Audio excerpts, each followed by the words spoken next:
अस्सलाम वालेकुम नाज़रीन, दादू न्यूज़ इशू में भलीकार मां यार जानता उबासी हिते तव्हांखे ब्रेकिंग न्यूज़ ॾींदा हलूं त दादू शहर में गुम थियल निंगरी 5 साला युसरा जो पतो पइजी न सघियो आहे। तव्हांखे हिते ब्रेकिंग न्यूज़ ॾियूं पिया त दादू शहर में 5 साला युसरा खे 4 ॾींहं गुज़री चुका आहिनि ऐं उनजो को पतो पइजी न सघियो आहे। इन हवाले सां असां सां गॾु असांजो रिपोर्टर मौजूदु आहे लाइन ते दानिश खुशको, उन खां पुछंदासीं त उन वटि कहिड़ा तफ़सीलात आहिनि। जी दानिश, असांखे आगाह कजो।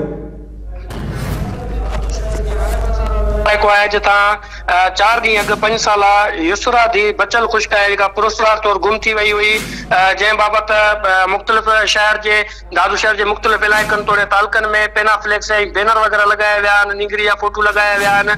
वारसनि सां मुंहिंजो इहो ॻाल्हि ॿोल थी आहे त उहे 4 ॾींहं खां मुसलसल दादू जी हर कुंड कुड़च ॻोल्हे चुका आहिनि, पर जेका गुम थियल निंगरी आहे युसरा उनजो को बि पतो न पइजी सघियो आहे।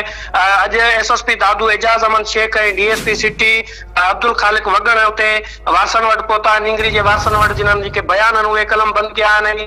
जेको राय बाज़ार वारो इलाइक़ो आहे जा जेके CCTV फुटेज वग़ैरह ॾिठा विया आहिनि, उन्हनि जायुनि जो उन्हनि दौरो कयो आहे। SSP दादू उतां जाइज़ो वरितो आहे। जेको युसरा जेका गुम थियल निंगरी आहे उनजे जेको पाड़ो आहे उतां बि उन जेको आहे जेके दुकानदार ऐं माण्हू उन्हनि सां बि ॻाल्हि ॿोल कई आहे। निंगरी जा जेके वारिस आहिनि मोहम्मद बचल खुश्क ऐं कुर्बान खुश्क, उन्हनि खां पिणु SSP दादू एजाज़ अहमद शेख ऐं DSP सिटी अब्दुल खालिक जेको वगण आहे उन बयान कलम बंदि कया आहिनि, उन्हनि सां ॻाल्हि ॿोल कई अथई।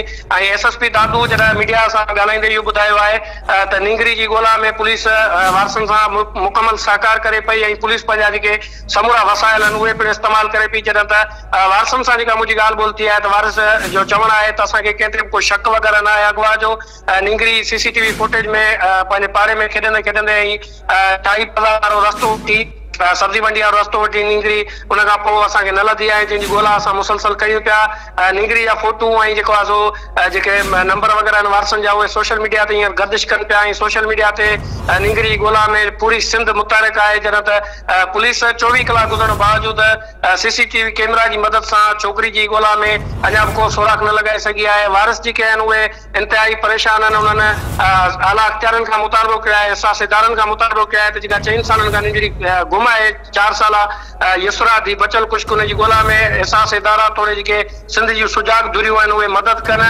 निंगरी जा जेके वारिस आहिनि उहे इंतिहाई परेशान आहिनि। निंगरी जी अमर जेका आहे उहा क़ुर पाक लोॾे रही आहे, उहो बि फुटेजनि ज़रिए तव्हां दादू शो जी स्क्रीन ते ॾिसी सघंदो त निंगरी जा जेके वारिस आहिनि उहे इंतिहाई परेशान आहिनि। उन्हनि मुतालबो कयो आहे त जेका 4 ॾींहंनि खां गुम निंगरी आहे उनजे ॻोल्हा में पूरी सिंध मदद करे। जी अल्ताफ़, वॾी महिरबानी दानिश, तव्हां असांखे आगाह कयो।